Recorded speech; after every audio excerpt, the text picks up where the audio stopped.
Hi, സ്വീഡനെ കുറിച്ചും ഫിൻലാൻഡിനെ കുറിച്ചും important ആയിട്ടുള്ള ഒരു അപ്ഡേറ്റ് ഉണ്ട്. എന്താണെന്ന് വെച്ചാൽ സ്വീഡൻ്റെയും ഫിൻലാൻഡിൻ്റെയും അപ്ലിക്കേഷൻസ് എല്ലാം ഇപ്പോൾ ഓപ്പൺ ആണ്. നിങ്ങൾക്ക് ഈസി ആയിട്ട് ഇപ്പോൾ അപ്ലൈ ചെയ്യാൻ പറ്റും. നിങ്ങൾക്ക് എല്ലാവർക്കും അറിയാം, സ്വീഡനും ഫിൻലാൻഡും എന്ന് പറഞ്ഞാൽ യൂറോപ്പിൽ ഇപ്പോൾ ഏറ്റവും കൂടുതൽ യൂറോപ്പിലേക്ക് സ്റ്റുഡൻസ് പോകുന്ന രണ്ട് കൺട്രീസാണ്. ഒരുപാട് അടിപൊളി ഓപ്പർച്യൂണിറ്റീസ് ആണ് സ്വീഡനിലും ഫിൻലാൻഡിലും നിങ്ങൾക്ക് വെയിറ്റ് ചെയ്യുന്നത്. സ്പൗസുമായിട്ട് പോകാമെന്നുള്ളതാണ് ഏറ്റവും വലിയൊരു പ്രത്യേകത. കിഡ്സിന് ഫ്രീ എഡ്യൂക്കേഷനാണ് രണ്ട് കൺട്രീസും നൽകുന്നത്. ഏജ് 40 വരെയുള്ള അപ്ലിക്കേഷൻസ് ഒക്കെ ഇവർ അക്സെപ്റ്റ് ചെയ്യുന്നുണ്ട്. എഞ്ചിനീയേഴ്സിനൊക്കെ ഒരുപാട് ഓപ്ഷൻസ് ഉണ്ട്. IELTS ഇല്ലാതെ പോകാൻ പറ്റുമെന്നുള്ളതാണ് ഏറ്റവും വലിയ പ്രത്യേകത.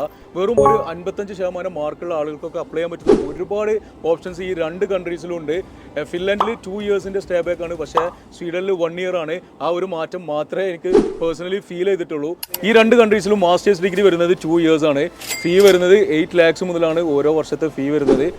സ്കോളർഷിപ്സും അവൈലബിൾ ആണ് രണ്ട് കൺട്രിയിലും. അപ് ടു 60% വരെ സ്കോളർഷിപ്സും നിങ്ങൾക്ക് ലഭിക്കാവുന്നതാണ്. ഫിൻലാൻഡിലേക്കുള്ള അപ്ലിക്കേഷനൊക്കെ ഈ January 22 ക്ലോസ് ചെയ്യും. സ്വീഡനിലേക്കുള്ളത് January 15 ക്ലോസ് ആവും. ഇതിൻ്റെ ഇൻടേക്സ് വരുന്നത് സെപ്റ്റംബറിലാണ്. പക്ഷേ നിങ്ങൾ പെട്ടെന്ന് തന്നെ അപ്ലിക്കേഷനൊക്കെ മൂവ് ചെയ്തോളൂ. ഇതിൻ്റെ വിസ പ്രോസസ്സ് എല്ലാം വളരെ സിമ്പിളാണ്. ITR തുടങ്ങിയ കാര്യങ്ങളൊന്നും ആവശ്യമില്ല. അപ്പോൾ ഇന്ന് തന്നെ കൂടുതൽ ഡീറ്റെയിൽസ് അറിയാൻ നമ്മുടെ കൗൺസിലറുമായിട്ട് കോൺടാക്ട് ചെയ്യൂ.